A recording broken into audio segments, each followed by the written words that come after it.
அனைவருக்கும் என் அன்பு வணக்கம். ஜூன் 3 தலைவர் கலைஞர் அவர்களினுடைய பிறந்த நாள் என்பதை எல்லோரும் அறிவோம். அதிலும் இந்த ஆண்டு அந்த நாளுக்கு இன்னொரு சிறப்பும் இருக்கிறது. அவர் இன்றைக்கு உயிரோடு இருந்திருந்தால் 100 ஆண்டுகளை நிறைவு செய்திருப்பார். எனவே முத்தமிழறிஞர் தலைவர் கலைஞர் அவர்களினுடைய 100ஆண்டு நிறைவு நாள் ஜூன் 3.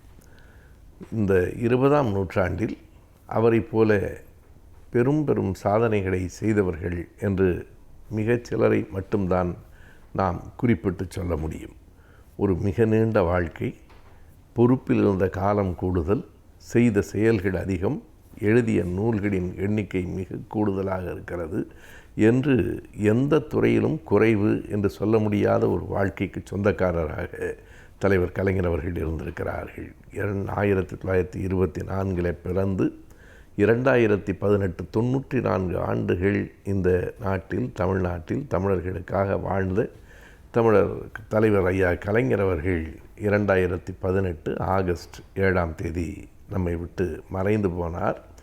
இந்த உலகத்தில் வாழ்ந்து மறைந்தவர்கள்தான் கோடிக்கணக்கில் இருக்கிறார்கள். மறைந்தும் வாழ்கிறவர்கள் மிகச்சிலர். அவர்களில் ஒருவர்தான் தலைவர் கலைஞர் என்று சொல்ல வேண்டும்.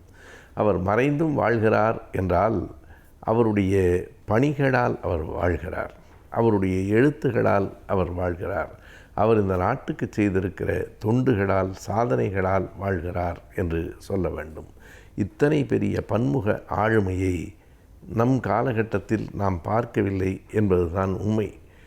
தலைவர் மட்டுமல்ல, அந்த காலகட்டத்தில் மிக பெரும் தலைவர்கள் எல்லோரும் வாழ்ந்திருக்கிறார்கள். தலைவர் காமராஜர் இருக்கிறார், அண்ணா பேரறிஞர் அண்ணா அவர்கள், ஐயா பெரியார் அவர்கள், ராஜாஜி என்று பல்வேறு தலைவர்கள் இருந்திருக்கிறார்கள். ராஜாஜிக்கும் பெரியாருக்கும் நீண்ட வாழ்நாள் கிடைத்தது. அறிஞர் அண்ணா அவர்களுக்கு அந்த வாழ்நாள் கிடைக்கவில்லை. காமராஜர் அவர்கள் குறிப்பிட்ட காலம் வாழ்ந்தார் என்றாலும் அவர் அரசியல் துறையிலே தான் இருந்தார்.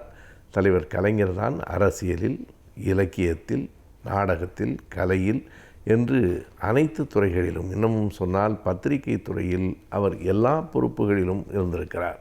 ஐயா பெரியார் அவர்கள் சமூக அரசியலில் இருந்தார், பத்திரிகையாளராக இருந்தார். ஆனால் அவர் இலக்கியத்திலும் கலை இலக்கியத் துறையிலும் பெரிய ஈடுபாடு காட்டியவர் இல்லை.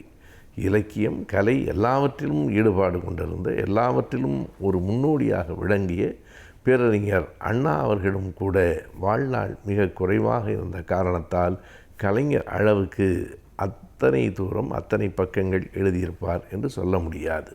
ராஜாஜி அவர்கள் கலை இலக்கியத்திலே அவருக்கு ஈடுபாடு இருந்தது. சக்கரவர்த்தி திருமகன் போன்றவற்றையெல்லாம் அவர் எழுதினார். ஆனால் கலை உலகத்திற்கும் அவருக்கும் தொடர்பு இல்லை.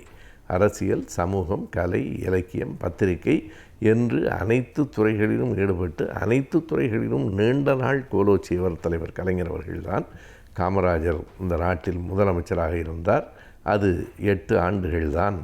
அறிஞர் அண்ணா அவர்களினுடைய வாழ்நாள் 2 ஆண்டுகளுக்குள் முதலமைச்சர் பதவியில் இருக்கிற போது முடிந்துவிட்டது. ராஜாஜி அவர்களும் 5 ஆண்டுகளுக்கு குறைவாகத்தான் 2 முறை முதலமைச்சராக இருந்ததை சேர்த்தாலும் கணக்கில் வருகிறது. ஐயா பெரியார் அவர்கள் அப்படி அரசு பதவிக்கு வரவே இல்லை. ஆனால் தலைவர் கலைஞர் அவர்கள் 5 முறை தமிழ்நாட்டின் முதலமைச்சராக இருந்தார். திமுக கழகத்திற்கு ஏறத்தாழ 50 ஆண்டுகள் தலைவராக இருந்தார். 45 வயதிலேயே முதலமைச்சராக பொறுப்பேற்றார். அவர் எழுதி குவித்திருக்கிற எழுத்துகளின் பக்கங்களை, புத்தகங்களை எண்ணி பார்த்தால் ஒரு முழுநேர ஊழியனால் கூட அவ்வளவு எழுத முடியாது என்பதுதான் உண்மை. எழுத்து மட்டுமே வாழ்க்கை என்று வைத்துக்கொண்டு முழு நேரம் எழுத்தாளர்களாக இருந்தவர்கள் கூட இவ்வளவு புத்தகங்களை எழுதியிருக்க முடியாது, எழுதியிருக்கவில்லை. அவர் தன்னுடைய வாழ்க்கை வரலாற்றை மட்டும், அந்த வாழ்க்கை வரலாறும் கூட முழுமையாக நிறைவடையவில்லை. 24லிருந்து 2004 வரைக்கும் 80 ஆண்டுகளுக்குத்தான் இருக்கிறது. இன்னமும் எழுதப்படாத 14 ஆண்டுகள் இருக்கின்றன.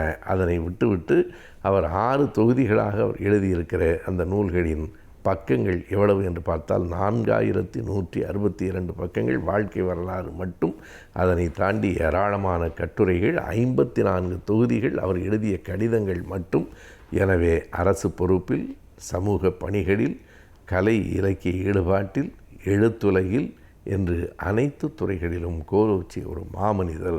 1000 ஆண்டு ஓய்ந்து கிடந்த பின்னர் வாராது போல் வந்த மாமணி என்கிற அந்த தொடர் தலைவர் கலைஞர் அவர்களுக்குத்தான் முற்றுமாக பொருந்தும். அவருடைய 100 ஆண்டு நிறைவு பெறுகிற பிறந்த நாள் ஜூன் 3.